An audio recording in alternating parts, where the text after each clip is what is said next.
بادشاہ اورنگزیب عالمگیر کی خدمت میں ایک بہروپی آتا ہے اور کہتا ہے بادشاہ سلامت مجھے کچھ عطا کرے۔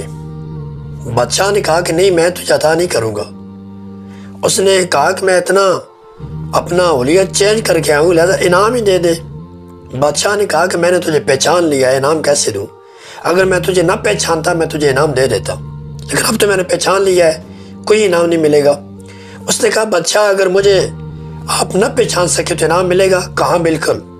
وہ وہاں سے چلا جاتا ہے بادشاہ کے دربار سے، آبادی کے کنارے پر جا کر وہ تسبیح لے کر اللہ کا ذکر کرنا شروع کر دیتا ہے، اپنا حلیہ مکمل اسلامی بنا لیتا ہے۔ اب اس کی شہرت زیادہ ہوگی، لوگ اس کے پاس آتے بات کرتے، لیکن وہ آگے سے کچھ جواب نہ دیتا۔ لوگ کہتے بڑا اللہ والا ہے، کسی بات کا جواب نہیں دیتا۔ آخر لوگ آتے حاجات پیش کرتے، وہ ہاتھ اٹھا کر دعا کر دیتا، لوگ چلے جاتے۔ لوگ اسے تحائف دیتے، وہ پھینک دیتا کہ میں ان کو ٹھوکر مار کر یہاں پہنچا ہوں، تم مجھے پھر ان میں الجھانا چاہتے ہو؟ سمجھ گئے سارے لوگ کہ اللہ کا بہت بڑا ولی ہے۔ بات پھیلتے پھیلتے بادشاہ کے محل تک پہنچ گئی۔ اب بادشاہ کے محل کے لوگ جانے لگے، وہ ذرا کیا سارے چل بستے، جب وقت ملتا پاس بیٹھتے، وہ اللہ کی تسبیح رولتا اور اپنے سارے حاجات بیان کرتے، دعا کرتا، ان کو واپس بھیج دیتا۔ آخر بادشاہ کی بیٹی اس کے در پر پہنچتی ہے، جب وہ قریب پہنچتی ہے وہ بھی حاجت پیش کرتی ہے، بادشاہ وہ دعا کر دیتا ہے بہروپیہ، پھر وہ ہیرے جواہرات پیش کرتی ہے، وہ ٹھوکر مار دیتا ہے کہ میں نے اس کے لیے یہاں نہیں سب کچھ کیا، میں نے رب سے لو لگائی، ان کو ٹھوکر مار کر چلی جاتی ہے۔ بادشاہ کو پتہ چلتا ہے، بادشاہ کو یہ پتہ چلتا ہے میری بیٹی بھی گئی ہے۔ بادشاہ بڑے حیران ہو جاتا ہے، کہتا ہے پھر تو مجھے بھی اس کے پاس جانا چاہیے، اتنا اللہ کا ولی ہے۔ بادشاہ اپنے محل سے نکلتا ہے، سامنے جا کر بیٹھ جاتا ہے، سر جھکا دیتا ہے، ساری باتیں کرتے ہیں، سارے معاملات کرتے ہیں۔ بادشاہ بہت بڑا انعام دینا چاہتا ہے اسے۔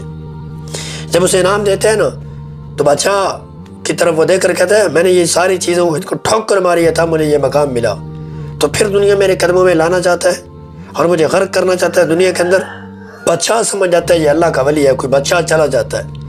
ابھی بادشاہ محل میں پہنچتا ہے کہ یہی شخص دوبارہ بادشاہ کی خدمت میں آ جاتا ہے، وہاں سے اٹھ کر اپنا حلیہ پرانا چینج کرتا ہے، پرانی حلیہ پر کہتا ہے بادشاہ انعام دو۔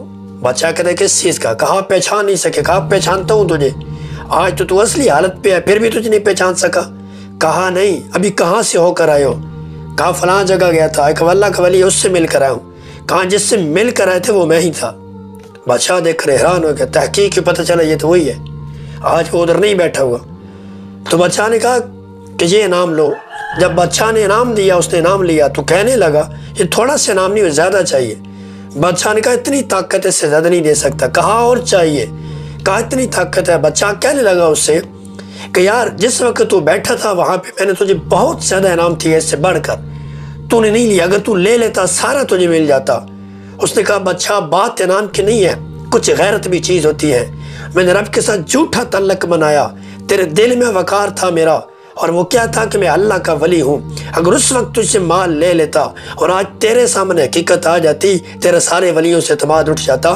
میں نے اس وقت غیرت کو سامنے رکھا کہ یار مال کا لینے کا دل چاہا، لیکن میں نے کہا کہ میری ایک چھوٹی سی غلطی کی وجہ سے میں تو جھوٹا ہوں، جو سچے اللہ کے ولی ہیں وہ بدنام ہو جائیں گے، اس لیے بادشاہ میں نے تیرے انعام نہیں لیا۔ بس رب کو اس کی یہ بات پسند آئی، رب نے اس کے دل میں ایسا اپنی رحمت کا کرشمہ ڈالا، ایسی نور کی طاقت ڈالی، اس کی دنیا پلٹ گئی اور رب نے اسے سچ مچ اپنے پاک ولیوں میں شامل کر لیا۔ لہذا رب کے راستوں کی، رب کے دین کی، حضور کی تعلیمات کی صرف عزت کر لینا رب کو اتنا محبوب ہے کہ رب دل کی دنیا بدل دیتا ہے۔ اگر سچ مچ اس پر چلا جائے پھر رب سوچو کتنا انعام عطا کر دے گا۔